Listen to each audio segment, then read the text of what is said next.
Hi friends, Siragadikka ஆசை சீரியலில் நாளைக்கு என்ன நடக்க போகுதுன்னு பார்க்கலாம். வாங்க வீடியோக்குள்ளே போகலாம். நம்ம சேனல் இன்னும் சப்ஸ்கிரைப் பண்ணாதவங்க சப்ஸ்கிரைப் பண்ணிக்கோங்க. முத்து மீனாவோட பேச்சை கேட்டுக்கிட்டு சீதாவோட மறுத்தாலி பிரித்து கொடுக்கறதுக்கு நீட்டாக வந்துட்டு கிளம்பிட்டாரு. அங்கே முத்து கிட்ட சீதா பேசிகிட்டு இருக்கிறத பார்த்து அருண் ரூமுக்குள்ளே ஒரு ஃபைல் வேணும்னு கூட்டிகிட்டு போனவர். என்ன சீதா, உங்கள் மாமாட்ட போய் இப்படி பேசிகிட்டு இருக்க? வர்றவங்கள என்ன நினைப்பாங்க? எதுக்கு ஒரு லிமிட் வேண்டாமா? வீட்டுக்காரர்கிட்ட பேசுகிற மாதிரியே மாமாட்டம் பேசலாமா சீதா அப்படின்னு கொஞ்சம் வலிக்கிற மாதிரி சுருக்குன்னு சொல்கிறாரு அருண். இதை கேட்ட சீதாவுக்கு முகம் வாடி போயிடுது. ரூம் மட்டும் வெளியே வர்றப்போ கொஞ்சம் முகம் வாடி வர்றாங்க. எல்லாம் மீனாக கவனிச்சுட்டு தான் இருந்தாங்க. ஆனால் சீதாட்ட சீதா மாமா இப்போ தான் கிளம்புனாங்க, உங்கள்கிட்ட சொல்ல சொன்னாங்க சீதா அப்படிங்கிட்டு சரிங்கக்கா அப்படின்னு சொல்லிடுறாங்க.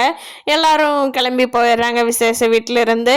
மீனா அவங்க அம்மா தம்பி எல்லாரும் வர்றப்போ மீனா சொல்லிட்டு வர்றாங்க, பரவாயில்லம்மா சீதாவுக்கு நல்லா லைஃப் கிடச்சிருச்சுல்ல அப்படிங்கிறாங்க. அவங்க அம்மாவும் ஆமாண்டி, இதில் பெரிய விஷயம் என்னென்னா உங்கள் மாமியார் இந்த சீர்லாம் முன்னாடி நின்று பண்ணினதா அப்படிங்கிறாங்க.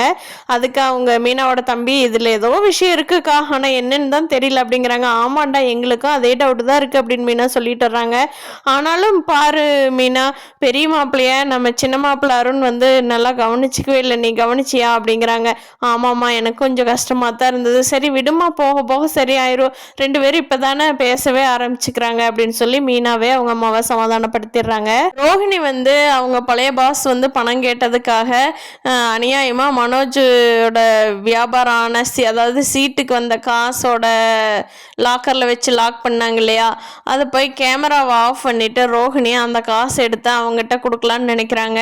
இது எவ்வளோ பெரிய தப்பு பண்ணுறாங்கன்னு அவங்களுக்கும் தெரியுது. வேறு வழி இல்லையே, அவங்ககிட்ட கொடுக்கலன்னா முத்துக்கிட்ட போய் உண்மையெல்லாம் சொல்லிடுவான் அப்படின்னு மிரட்டதுனால வேறு வழி இல்லாமல் வேறு யார் மேலேயாவது பழிய போட்டுடலான்னு நினச்சிட்டு ரோஹிணி இந்த வேலையை பண்ணுறாங்க. ஆனால் அதுக்கு முத்துக்கிட்ட உண்மையை சொல்லிடுறது எவ்வளவோ பரவாயில்லன்னு நம்ம ரோஹிணிக்கு தெரிய மாட்டேங்குது. தப்பு மேலே தப்பு பண்ணி ஒரு நாளைக்கு போய் பெரிய இதாக வாங்கி நிற்க போகிறாங்க. பாவம் ஐடியா கொடுத்து அவங்களையே நாளைக்கு திருட்டுப்பட்ட கட்டி விட்டாலும் கட்டி விட்டுருவாங்க ரோஹிணி அவங்க ஆதாயத்துக்காக. ராணி ஓனர் நல்லா இருக்கணும்னு தான் பண்ணியிருப்பாங்க. இப்படி தான் கதை போக போகுது. பார்க்கலாம் ஃப்ரெண்ட்ஸ், நாளைக்கு எபிசோடில் என்ன சுவாரஸ்யமாக நடக்க போகுதுன்னு. இந்த வீடியோ பிடிச்சிருந்தா லைக் பண்ணிக்கோங்க. நீங்கள் என்ன நினைக்கிறீங்கன்னு கீழே கமெண்ட் பண்ணுங்கள். தேங்க்யூ.